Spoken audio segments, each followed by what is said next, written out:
Hello everyone, peace of Christ to all. Today our topic is about the war happening right now between Saudi Arabia and the Islamic Shia militant in Yemen, who they are even supported by the army. All of you heard in the news what is really the reason, or what they claim to be the reason behind this attack. The Kingdom of Saudi Arabia launched military operations in Yemen.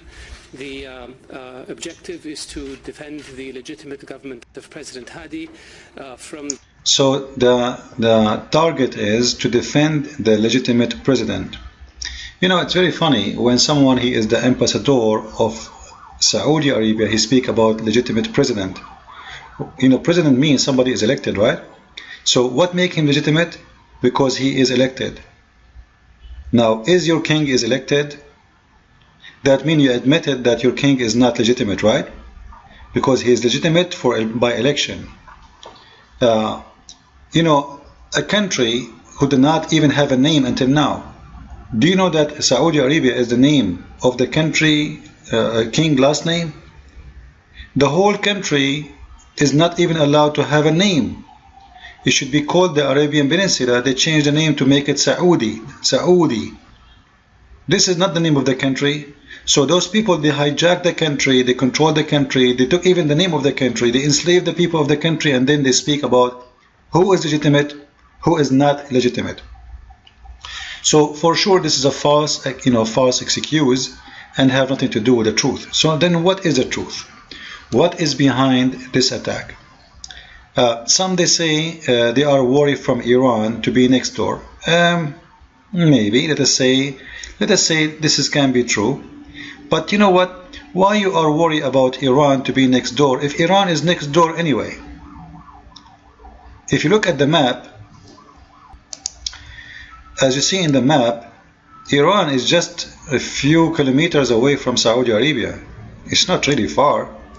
You know, they have just to cross the sea here, the Gulf, and they are there. And in some spot, it's very, very, very close. And in some spot, it's almost in the borders with Kuwait, and they have a huge border with Iraq. So Iran is there, you know. Iraq is, you see here, they are showing you the percentage of Shia and Sunni, which absolutely false percentage. I don't believe in this percentage.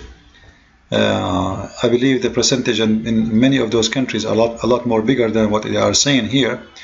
Like in Iran, they are saying 60 to 70% of the population are Shia. I believe that the population of Shia in Iraq is maybe 85% and even more. In Yemen, they say that the percentage between 30 to 40. This is absolutely not true. The percentage of Shia, I think, goes up to 70% or even more. However, this is not our topic. What is the reason to attack? Saudi Arabia is attacking Yemen. If you remember, one of the unique speeches, he made a very few ones, of al-Baghdadi, who claimed to be the Khalifa. He is the head of the gang of ISIS. He and bin Laden, he's trying to copy actually bin Laden. Bin Laden, the reason the Saudi, they were afraid of him, because bin Laden, he got a lot of support from Muslims inside Saudi Arabia. Because bin Laden, he presents himself that he is the one who fight and defend the Muslim Sunni around the world. So the head of ISIS today, he's trying to copy the step of bin Laden, so he will be beloved like him. يا أهل الولاء والبراء إنما عندكم رأس الأفعى ومعقل الداء ألا فلتسلوا سيوفكم ولتكسروا أغمادكم ألا فلتطلقوا الدنيا فلا أمن لآل سلول. You notice here he called the family of Al Saud, he called them Al Salul. Al Salul simply is a Jewish tribe or Jewish family, and a huge percentage of the Muslim Sunni, they accuse the Saudi family to be Jewish.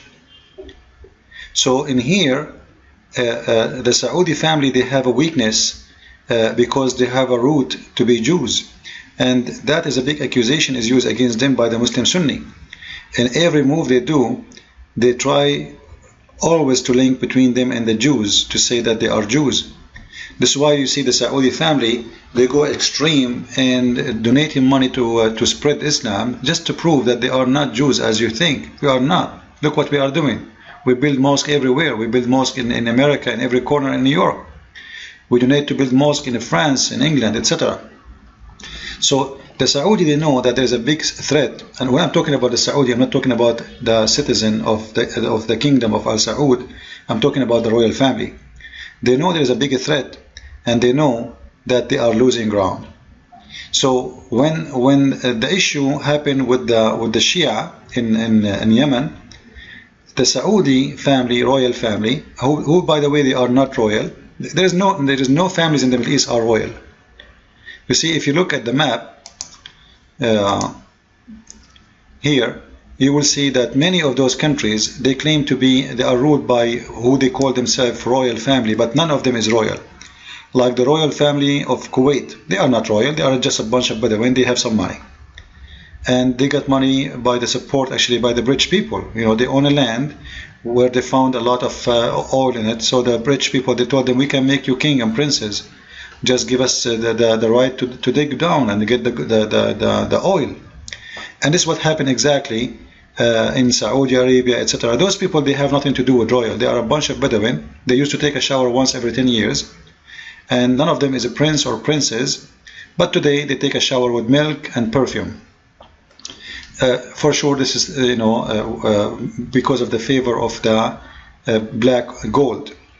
However, those royal families in the Middle East, who they've been made by the British government long time ago, because if you go to history, even the king of Jordan, he's not a king. His grandfather never been a king. He's just a normal man. He's not even a head of a tribe. He's no one. They claim that he is from the family of Muhammad, but still he is not a leader. He is no one. He is descendant, as they claim, from the family of Muhammad. So the British, they brought the grandfather of the king of Jordan. They brought him here, and they told him, you know what? We are going to give you all the Arabian land to be a king for it. And that was for the purpose to eliminate the empire of the Ottoman. So because the Ottoman, they were controlling all the Middle East, specifically Islamic countries. So in order to destroy the Ottoman Empire, they decided to establish new kingdoms, and so they will be in competition with the Ottoman as Muslims. So Muslims will be against Muslims, and here there will be the Arab, and here there will be the Turkish, and here will be the Persian, which is the Iranian. However, at that time, the Iranian, they were not a threat to the West, because the king of Iran was their friend, so they never have an issue with him. But when the Iran became an Islamic state, then the problem started with the West, because the Islamic state is against the West. So the West was always trying to find a solution, how we can eliminate the risk of Iran. So they used their toys in the Middle East, the royal family in Saudi Arabia, in Qatar, in Kuwait, in Bahrain, Emirat, Jordan, etc. And they drove the fool Saddam Hussein to go in war.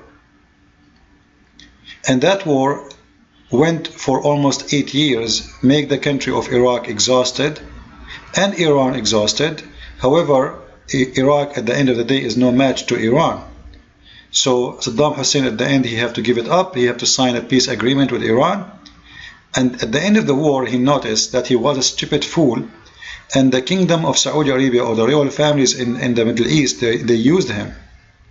So because of that, and they were starting making fun of him, and he noticed that the whole purpose of this war, it was to make him to be limited and busy with war with Iran, so he would not think of extending his authority over the Middle East. Because those royal family, they noticed that many people in the Middle East, they love Saddam Hussein as the one who represent a true Muslim Sunni leader who can really unite the Muslim Sunni together in one country. So they made him busy in a war with Iran.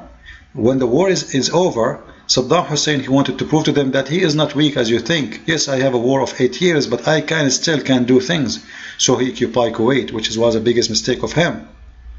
And then the Saudi, right away, as all the Kuwaiti, the Saudi, Jordanian, actually except the Jordanian, this we'll talk about later, all of them, they run to their friend, which is USA, to save their ass from Saddam Hussein. And if not USA, all these countries here is going to be in the hand of Saddam Hussein. However, always those royal families, they see anyone who became a star for Muslim Sunni as a big threat. So now the ISIS, they became the stars of the Muslim Sunni. And many of the Muslim Sunni, they see ISIS as the only one who defend the Muslim Sunni against the Shia and against Iran. So the Saudi now, they found the war in Iran or the problem, in Yemen, they find it a very golden opportunity. It's a golden opportunity to take over. Those are weak people who they are not very well armed. So we will launch a war against them, and we will present ourselves by doing that as the one who defend the Muslim Sunni, and that will make ISIS weaker, at least in the eyes of the Muslim Sunni.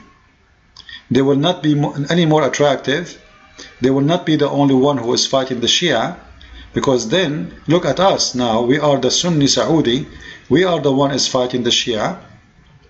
And you notice that the second Saudi Arabia announced that they are going to go in war against the Houthi. The Houthi is the name of the leader of the Shia in Yemen. 8 Islamic Sunni countries, they decide to join, because they themselves, they found it a golden opportunity for them to clean themselves in front of the Sunni. They want to have the same piece of cake with Saudi Arabia. We want to present ourselves that we are the one who defend the Muslim Sunni against the Shia. So ISIS will not be a threat for them. So right away we will see that all those countries here, Kuwait, Qatar, Emirat, even Jordan, even Egypt, even Libya, even Tunisia, even Morocco, except Oman, because Oman has a huge majority of Shia. All of those countries, they decide, even Turkey, they decide to join, even Pakistan, they decide to join against the fight of the Houthi. But think about it. Is it worth it really, all those countries, they want to join to fight those militant group? Why all of them, they jump together, they want to fight? Simply, it's a golden opportunity to present themselves as corrupt government, Muslim Sunni corrupt government. The king of Morocco is nothing but a corrupt man, a shish kebab falafel guy. Same as the president of Turkey, Erdogan, is a very corrupt man. And all of them, they are the same. So they are trying to present themselves that we are the one. Look, we are going to attack the Houthi to defend you. Look, we are going to do fight the Shia. Look, we are launching a war. What do you want more? So it's a golden opportunity to fight for no fight, which means there's no fight really. We know that those people, they will never go in the ground to find those people, because simply they are no match.